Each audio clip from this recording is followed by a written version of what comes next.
This podcast is a member of WGPRN, WildGamesProductions.com.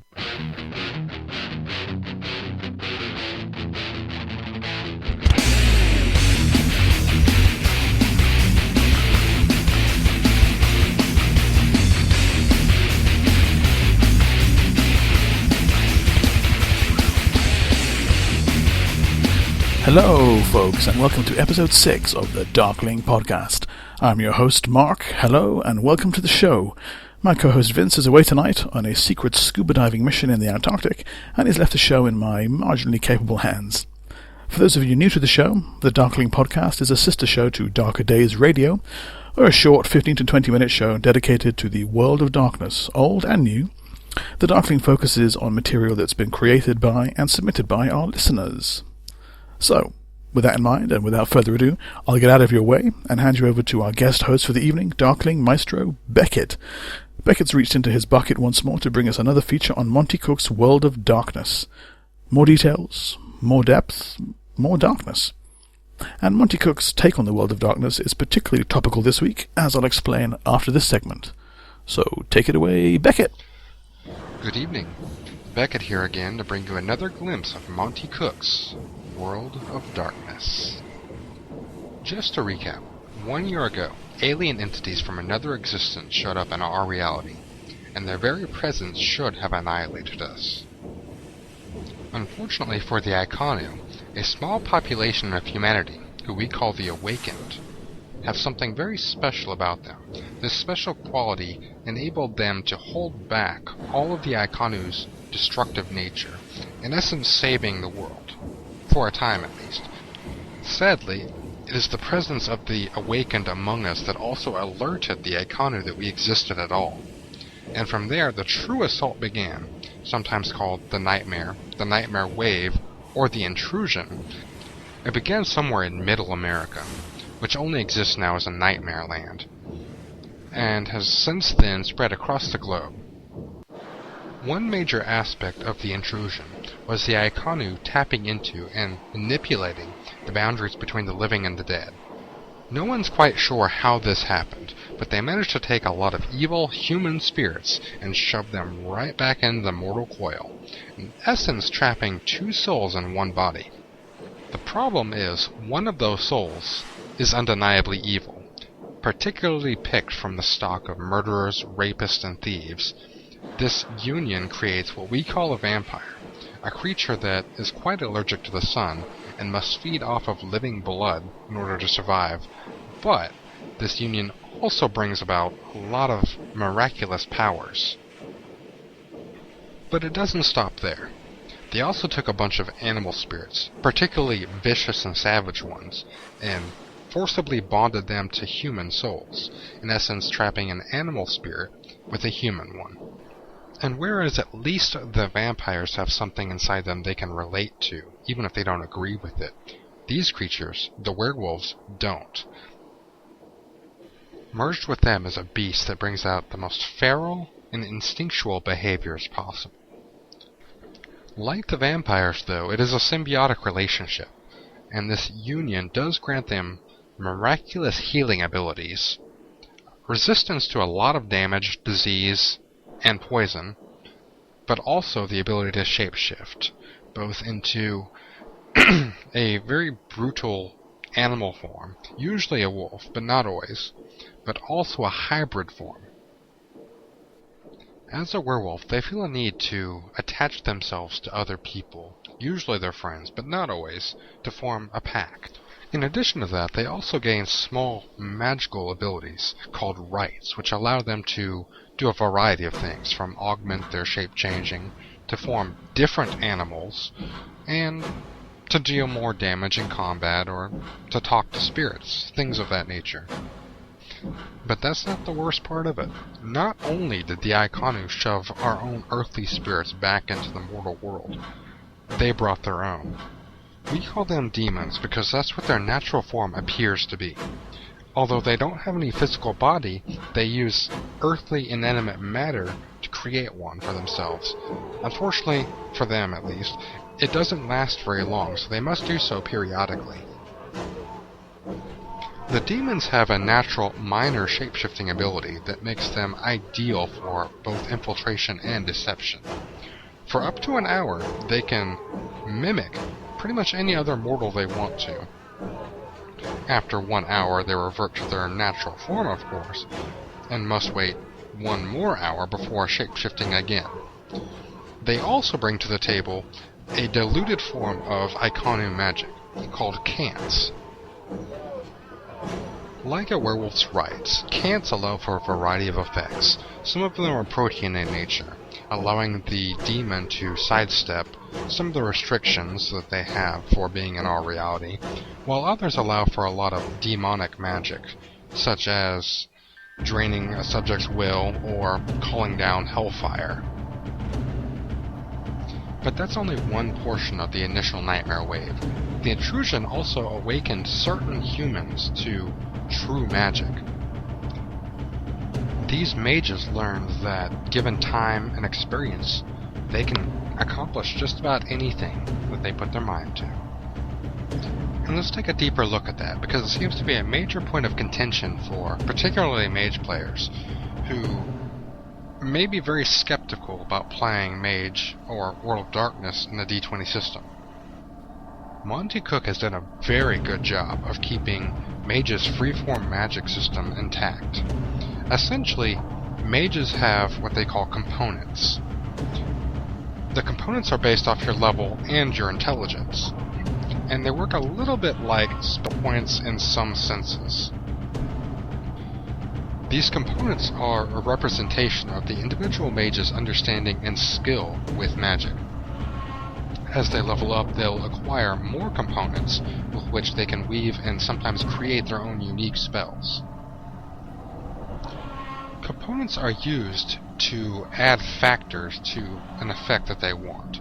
The factors are area, duration, range, conjure, control, damage, divination, energy, enhance, heal, illusion, metaspell, movement, new power, and protect. Let's take a look at the example spell being built in the core book. It's called Handshock. The iconic mage wants to create it to replicate a taser in her hand. Essentially, it has a range of touch, which is a component factor of 2, a duration of instantaneous, which is a component factor of 0, the area is 1 target, which is a factor of 1, the damage is 2d6, which is a factor of 2, it is an energy spell, which is electricity, for a factor of 1, metaspell, which is a standard action casting time, another factor of 1, for a total component factor of 7. That total component factor plays a major part in the spellcraft DC that the individual mage would have to make when they try and cast that spell. However, there are other factors also. Some of the primary modifiers for this would be if the mage in question is exhausted from any recent casting, if they have any kind of feats or other special abilities or even items that might help them cast this spell, if the spell in question is aligned to or against the mage's path, and finally, if the spell in question is being cast as either an improvised or a rote spell. An improvised spell is something that they're doing on the fly. They're literally throwing a bunch of components together, hoping that they got it right, in order to cast what they hope will be the spell that they want. A rote spell, on the other hand, is something that they've studied and developed for themselves. They fully understand how it works, and if they have the time to do so, it makes the spellcasting that much easier for them. The last part of a mage's spellcasting has to do with Gnosis. Gnosis are like mage-only feats that they naturally develop as they level up in the mage class. Some forms of Gnosis affect spellcasting in general. For example, blood magic, which allows you to sacrifice blood in order to reduce the component cost for your spells, while others are like spells in themselves, like Bolt, which deals 1d6 points of damage per 2 mage levels at range. Another example of a Gnosis is extra components, which raises your daily components or spell points by about 10%. And finally, the most important of the Gnosises is probably New Rote Spell, which allows you to develop your own unique spell and cast it as a rote whenever you want to. Well, those are the 4 supernatural types you can play in Monty Cook's World of Darkness. However, there is a 5th type. More mundane, the Awakened are pretty much normal humans. They have something special about them, though. In fact, they're a little more human than human. Besides literally saving everybody else's ass a year ago and since then, they have the uncanny ability to sense and sometimes understand the way the Aikanu works. They're also noticeably skilled in a variety of things, and very damn lucky. And finally, let's take a look at the actual setting of Monty Cook's World of Darkness. As with the typical World of Darkness game, it takes place in a modern-ish real world, although the darkness and the corruption have been amplified greatly. Somewhere in Middle America was the focal point of the intrusion, known as the Haunted Lands. It is a 500-mile radius area, or just above 800 kilometers, of a nightmarish cesspool. The closer one gets to the Haunted Lands, the more strange and malevolent things become. However, the Nightmare Wave has spread across the globe, and as such there are a lot of missions you can be sent out upon. Maybe to infiltrate the evil Christmas Smurfs hiding beneath Stonehenge, or to assassinate the dragon that now claims Seattle as its home. And what if a chainsaw-wielding vampire wrestler is not just a gaming story? Or perhaps, in truth, you're sent out to unearth the fact that Clive Barker himself is a special spider appendage, and is in fact stalking you. And there you are, another glimpse at Monty Cook's World of Darkness. If you find this interesting, or perhaps you're given the task of tracking down and delivering a message to the mysterious and elusive Gotham Lord. Our own forum member, Nibiru, is looking to start a play-by-post game on our forums. Come check it out. Good evening, all. Alright, some great shout-outs there. Wolfman, Jack, Clive Barker, Gotham Lord and Nibiru, all in the same breath. What more could anyone wish for? Beckett's bucket of plenty exceeds itself once more. An in-depth look at the origins of Monty Cook's World of Darkness supernatural races, the powers of the player characters, bit of setting information, good stuff. Some very cool insights into the magic system for mages. As a player and fan of Mage the Ascension and Mage the Awakening, that's particularly interesting from my angle. And it also sounds like it reproduces the feel of the World of Darkness's Mage game very well. And it's also something you could import into the D20 fantasy game of your choice to revamp or replace the standard D20 magic system. Very cool. Good stuff. I also like the recasting of the Hunters as the Awakened. Gives them a cool and workable niche to operate within right from the outset. Overall, it seems to me to show Monty's skill and flair as a game designer, which is not surprising, given that this comes from the guy who helped design D&D 3rd Edition, pioneered PDF publishing, founded Malhavoc Press, released the super luxurious Ptolus setting, the wildly imaginative Arcana Evolved series. I mean, the list goes on. A true gaming giant of our time.